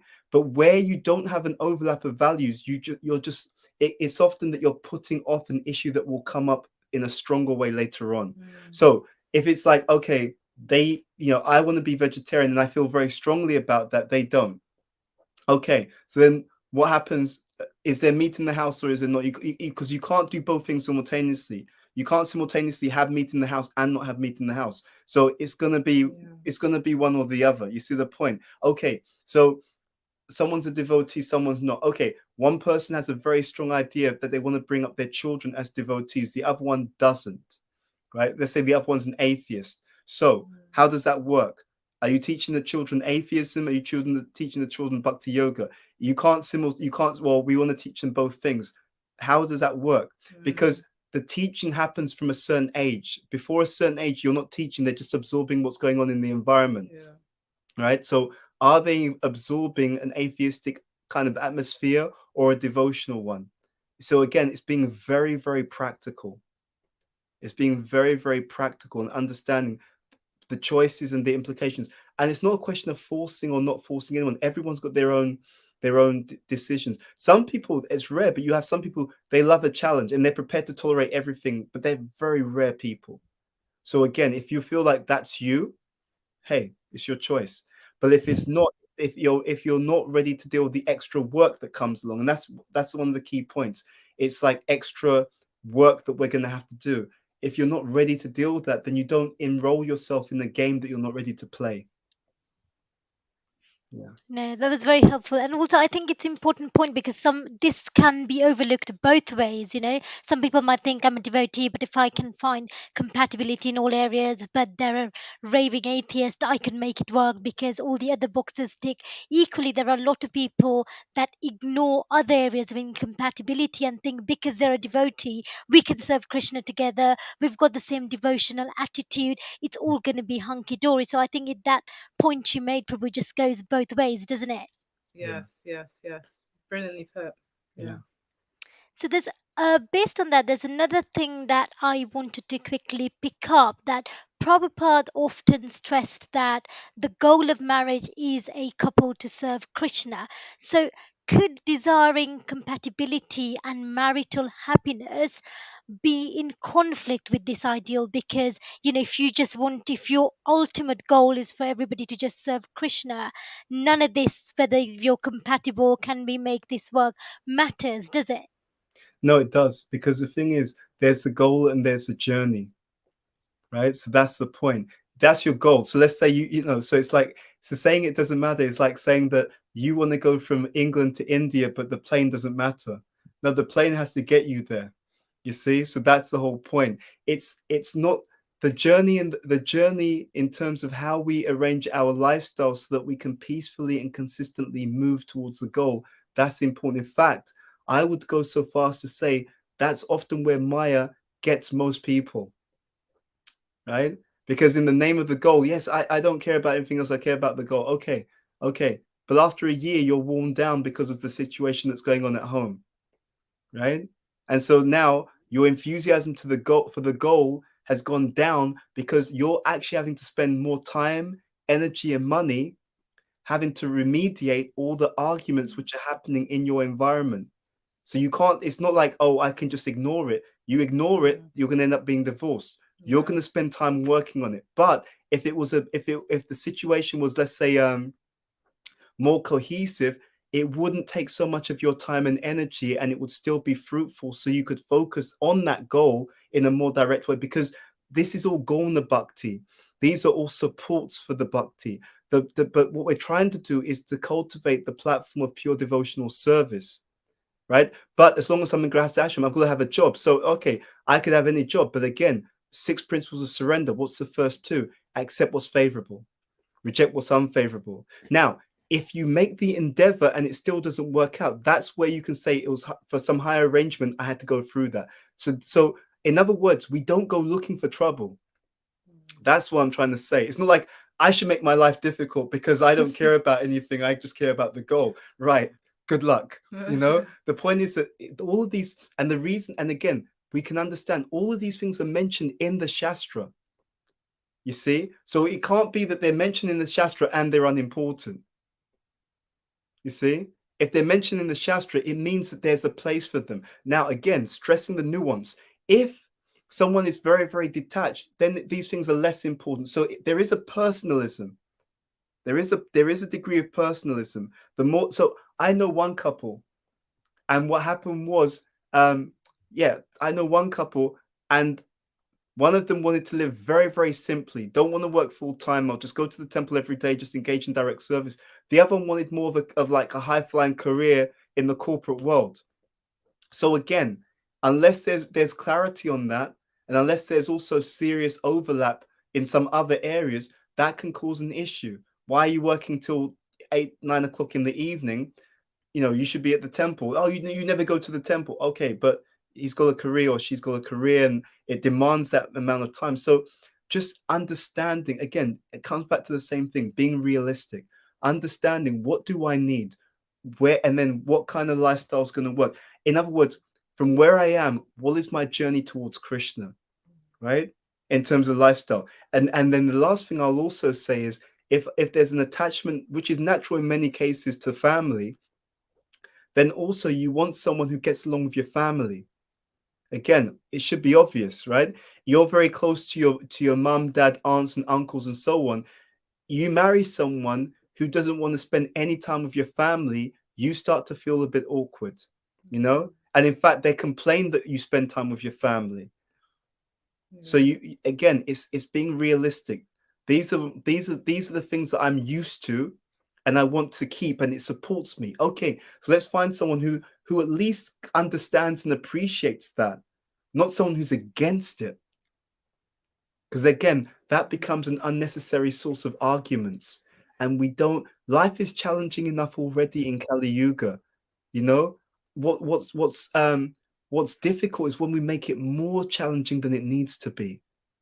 You know, it's like, why would we do that? Why would anyone intelligent make their life more difficult? And then they say, oh, well, you know, Krishna consciousness, you need to challenge yourself. Yeah, but these, you don't need to worry about the challenges. Krishna will give you challenges that you need to grow.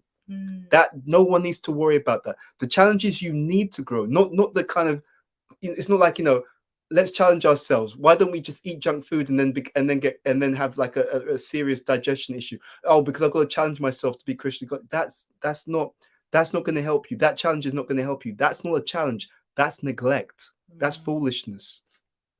The challenges that we need to move forward, they will automatically come in the discharge of the instructions of the spiritual master.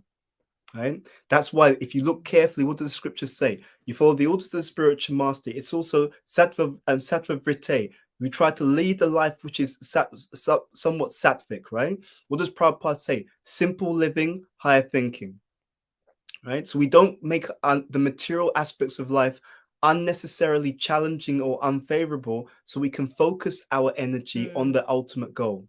Because generally, when we go through a lot of struggle and difficulty, we'll find that that problem will actually absorb our consciousness. So if our aim is really to be absorbed in Krishna, if we're adding difficulty to our life, we're actually reducing our capacity to actually be absorbed in Krishna. Yeah. So just difficulties will come. We're not saying that. And there'll be challenges in the relationship. We're not saying that, but we're saying don't create unnecessary challenges, useless challenges which are not going to help us to progress spiritually.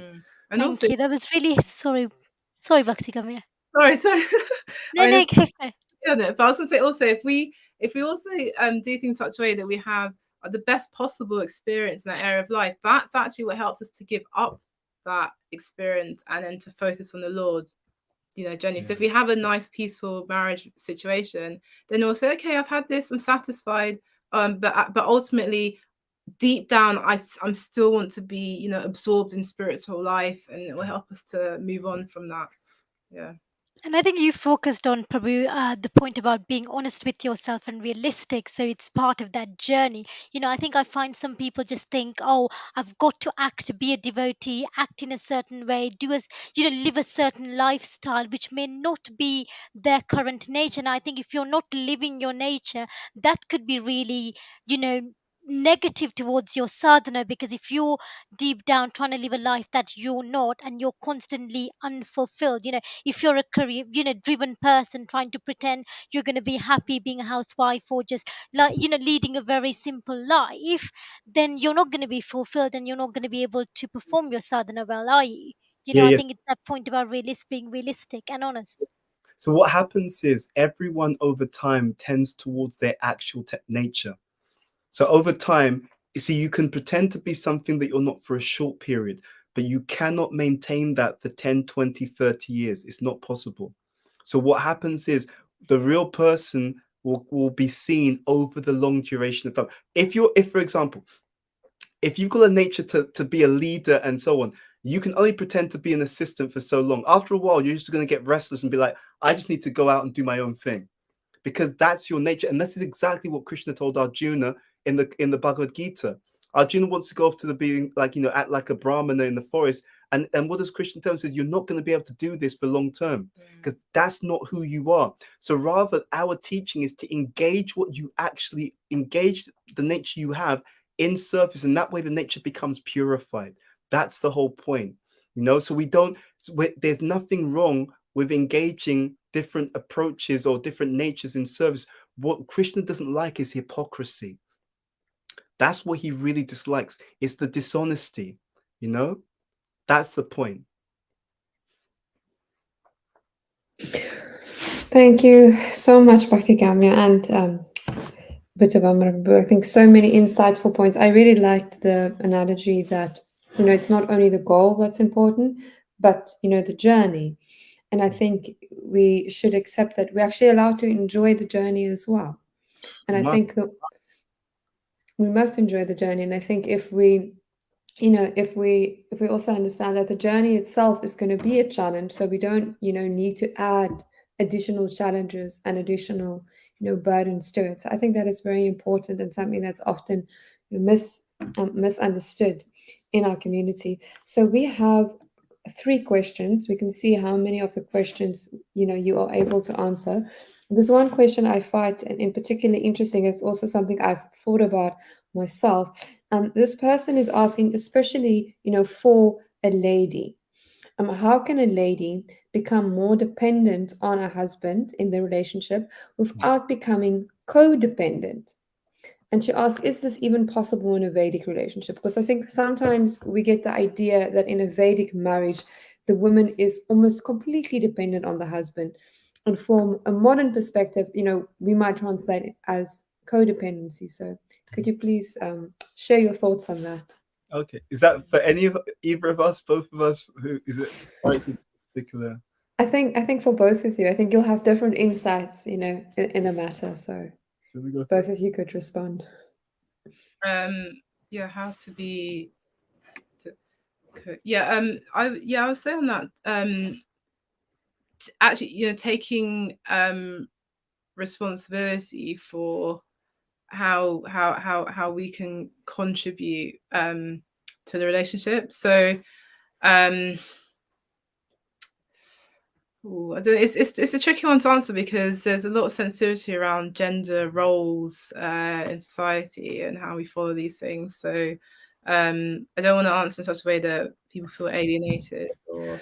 I think you can honestly share, because I have to say what I've noticed over the last couple of years. Although on the one hand, we definitely have a movement towards a very diverse, let's just say diverse gender roles and a breakdown of traditional roles.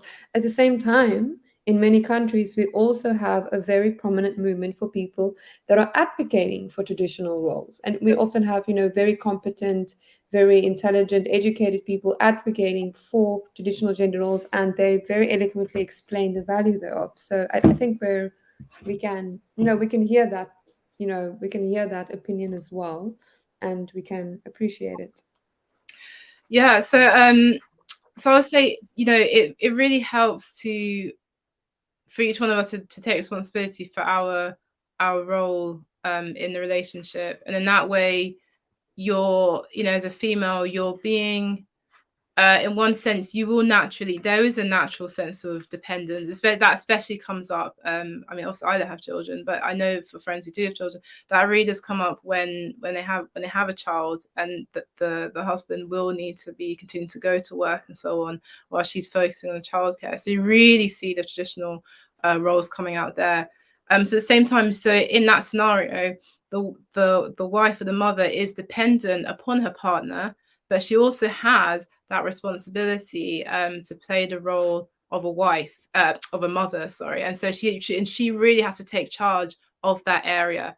And so codependency would be her not taking charge and then having to wait for some reason for the husband to prompt her to do her motherly duties. That's codependency. But dependency is naturally there because she'll need a husband to provide while she's doing her role. So we'll see there. So as long as we as wives or partners, as long as we take responsibility for our role in the relationship, then there won't be undue codependency. Yeah. I think that was very insightful. Codependency means that you are not taking part, you're not taking responsibility for your part of the relationship. So I Yeah. think that's really good. It's not about, not depending on someone or over depending on someone, but it's kind of, lacking to actually be accountable Yeah. yourselves. I think that's a powerful, very powerful definition. Thank you.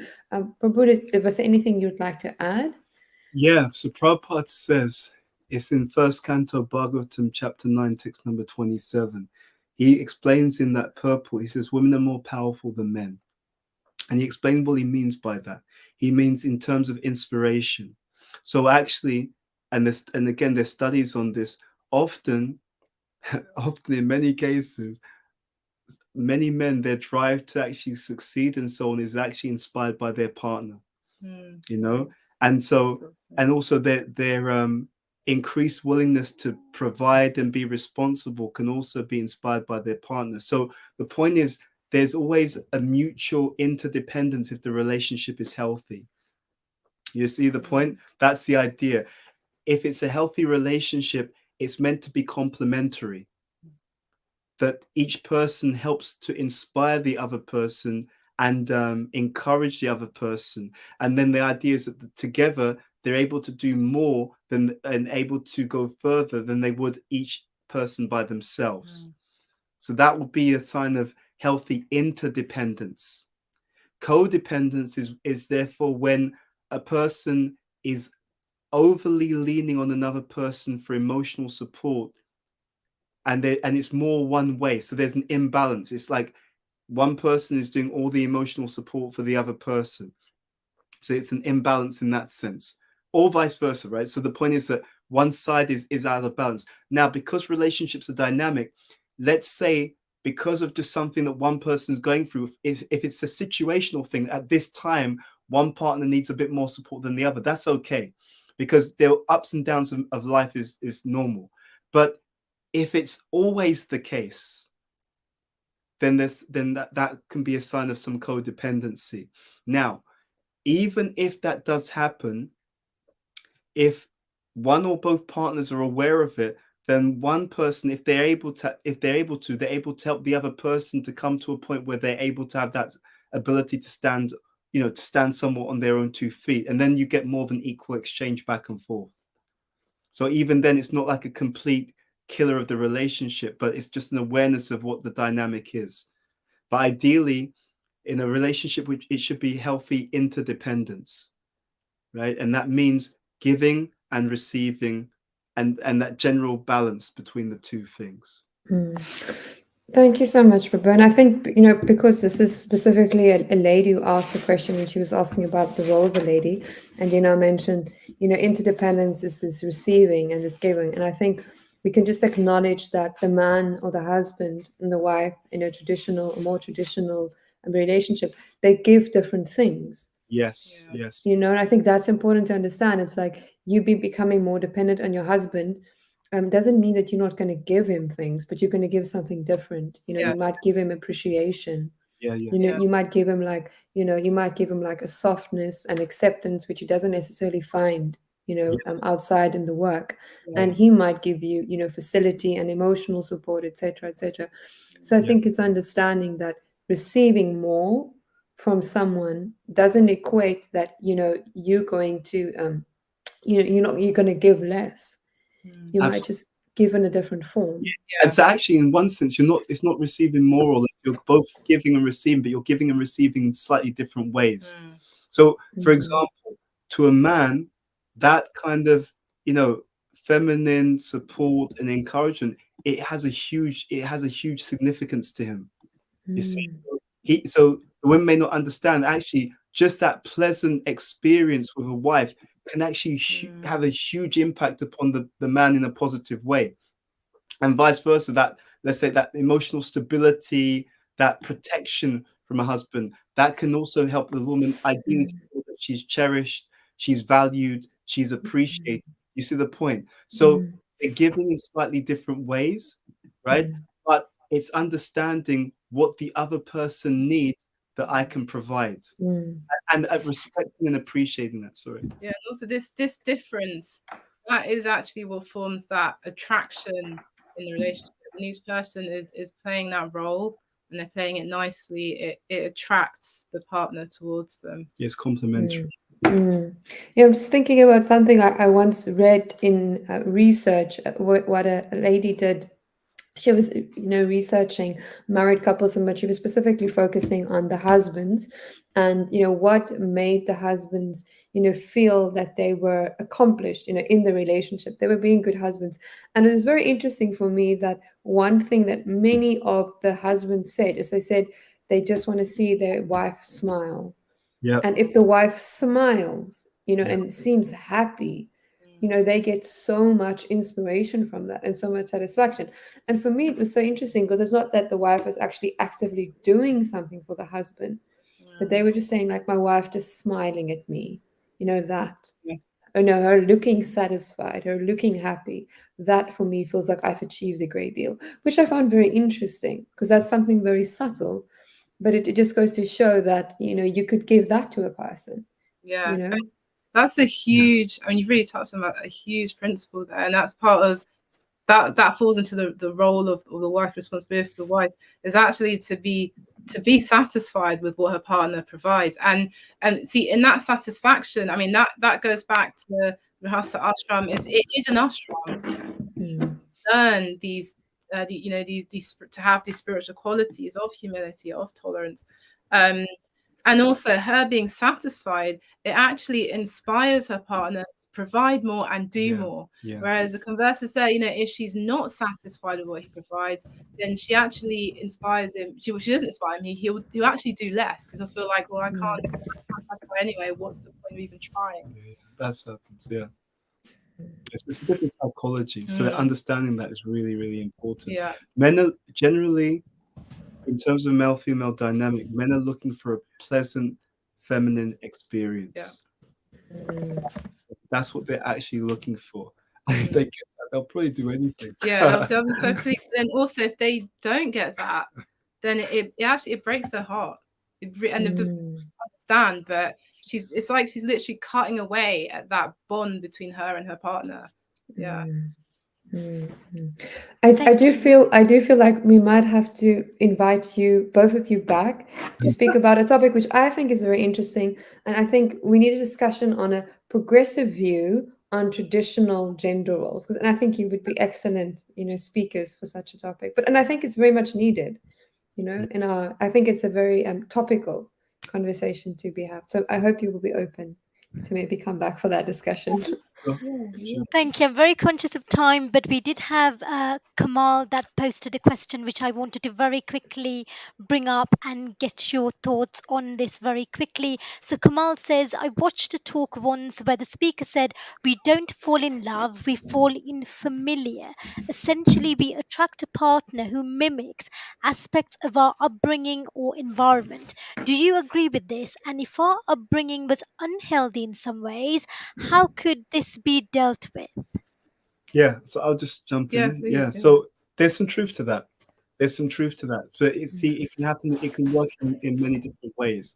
So if, for example, there were certain things in our upbringing which were very good, we may consciously or unconsciously look for something similar in a partner, right? Now, if it was negative, we may consciously or unconsciously look for something which is as far away from that as possible, okay? But it's not the only influence. See, what happens is, and this is why sometimes in the Bhakti tradition, consciousness is emphasized, because what happens is, as someone's consciousness goes up, everything gets reconciled. For example, so sometimes people talk about, let's give an example, anger. Anger, in the mode of goodness, it changes its nature. It doesn't express itself as anger. It becomes more assertiveness and strength of character. You see? So anger, let's say in ignorance, it's wrathfulness, right? So just lashing out. In passion, it's aggressiveness. It's maybe more bullying. But in goodness, it's strength of character and assertiveness. It's the same thing, but expressed at higher levels of consciousness or at lower levels of consciousness. So the most significant factor for all of us is to develop higher levels of consciousness, more purified consciousness, because then even the elements of our upbringing, they'll be expressed in a more healthy way, right? So let's try and give an example to bring this to life. Let's say that the upbringing was such that people were very kind of careful about how they spent money. Okay, so the essence of that is conscientiousness, right? In a lower mode, it'll make someone miserly, right? In passion, it'll make someone basically a bit of a thief. They may try and like always squeeze out more than they should from everything. But in goodness, it makes you conscientious. You're aware of how things are spent. You're careful. You're organized in that. So whatever elements we've experienced in our upbringing, depending on our consciousness, there's a higher expression of that or a lower expression. That's why the most significant thing is actually to purify the heart. You see, because then no matter what our experiences are, we'll respond to them in the most healthy way. For example, someone who went through an experience where their upbringing was even very negative, parents were shouting and so on, they become very sensitive and empathetic. You see, so they saw the harshness. It doesn't make them harsh. It makes them understand, oh, that can really disturb people. It can really bring people down. I never want to be like that. So then they become even more considerate of other people. So it's not the experience, it's the level of consciousness with which we respond to the experience. Yeah. Thank you, Prabhu. I think that was very eloquent.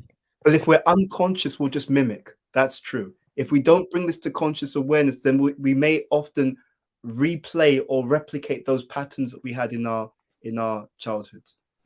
Thank you. I hope, Kamal, you've got the answer, got an answer to it. I think from what I gathered was that it's not necessarily what happened or situation or circumstances you had to go through, but how you elevate your consciousness so that you're able to look at that situation in a positive light and sort of use it in a positive way, essentially, rather than, mimicking the same situation. Yeah, just on that, because you were telling me that story from that class by Sechananda Swami, and he was talking about two people and they had the same upbringing, and one of them responded one way, the other responded another. Do you remember that? Yeah, I was saying this to my husband this morning actually, that there were two people, two brothers actually, and they had an alcoholic father, and so one of them was brought. One of them ended up becoming like a lawyer or a court judge, and the other ended up becoming an alcoholic. And both of the brothers were asked, oh, okay, so how did you end up this way? And even though their lives had become very different, they both gave exactly the same answer. And the answer they gave was that when asked, how could you turn out this way? How did you become a judge? How did you become an alcoholic? And what they both said was, well, with a father like that, how could I become anything else? So yeah, it's not always the actual trauma that we're exposed to. It's actually how we process that, how we move through it, and how we deal with it that makes all the difference. Thank you. What a wonderful story. Yeah, it's often not what we go through, how we deal with it, and what we make out of that situation really is what often defines the outcome. Yes. Thank you so much. I think that really illustrated, I think, as Bhakti Tirtha Maharaj would always emphasize, that the more we elevate our consciousness, the more we can learn and grow from every situation. Yes. I think that beautifully illustrated. And thank you so much for giving your very precious time for us. I think it's definitely for me been a very insightful conversation.